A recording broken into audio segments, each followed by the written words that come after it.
मुलांचा सर्वांगीण विकास व्हावा यासाठी शिक्षण विभागानं कला, क्रीडा आणि कार्यानुभव या विषयाचा अभ्यासक्रम नव्यानं तयार केला। ज्या उच्च प्राथमिक शाळांच्या 6वी ते 8वीच्या वर्गातील पटसंख्या 100च्या वर आहे अशा शाळांमध्ये एक कला, एक कार्यानुभव आणि एक आरोग्य अशा 3 अंशकालीन निदेशकांची मानधन तत्वावर नियुक्ती करण्यात आली। मात्र 1 वर्षानंतर त्यांना पुनर्नियुक्ती मिळालीच नाही।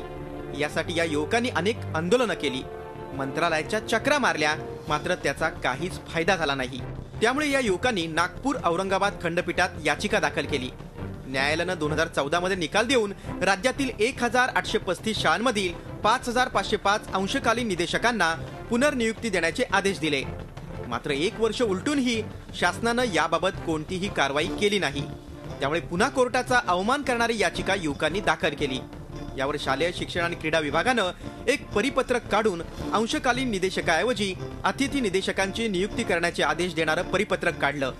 यात आधीच्या अंशकालीन निदेशकांना प्राधान्य देण्यात आलं। त्यानुसार बुलडाणा जिल्ह्यात 58 शाळांमध्ये 174 पदं भरणं गरजेचं होतं।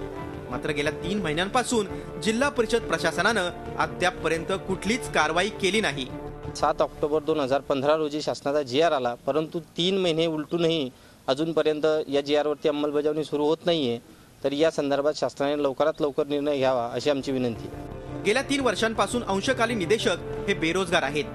नैराश्यामुळे राज्यातील 8 अंशकालीन निदेशकांनी आत्महत्याही केल्यात। मात्र तरी देखील अद्यापही सरकारला जाग आलेली नाही। जर या GR नुसार जर का ताबडतोब जर का अंमलबजावणी नाही केली गेली तर राज्यामध्ये हीच परिस्थितीला अनुसरून आणखीन सुद्धा अंशकालीन कर्मचारी आत्महत्या करण्याची फार मोठी बिकट परिस्थिती निर्माण होऊ शकते।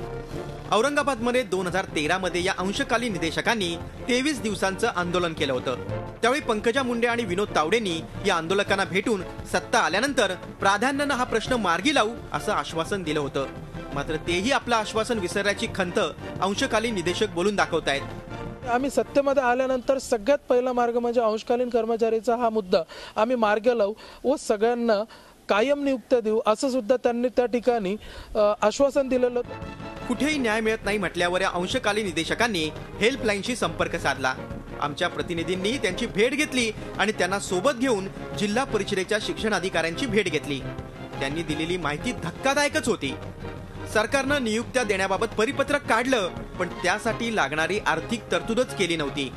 कॅमेऱ्यासमोर बोलण्यास मात्र त्यांनी असमर्थता दर्शवली। अखेर या अंशकालीन निदेशकांची तक्रार आम्ही थेट शिक्षण मंत्र्यांसमोर मांडली। अतिथी निदेशकांच्या विषयातले जे क्वालिफिकेशन्सचे क्रायटेरियाज आहेत त्याची तपासणी सुरू आहे। ज्यांचे क्वालिफिकेशन आहेत त्यांना त्या विषयात घ्या अशा प्रकारचे निर्देश कोर्टाचे आदेश आहेत, तर त्याप्रमाणे कार्यवाही करतो। पात्रतेनुसार आता या अंशकालीन निदेशकांना सेवेत सामील करून घेतलं जाणार आहे।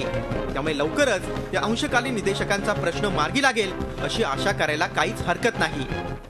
बुलडाण्याहून संतोष लोखंडेसह Amit Joshi, Zee media, Mumbai. Zee 24 तास रहा एक पाऊल पुढे।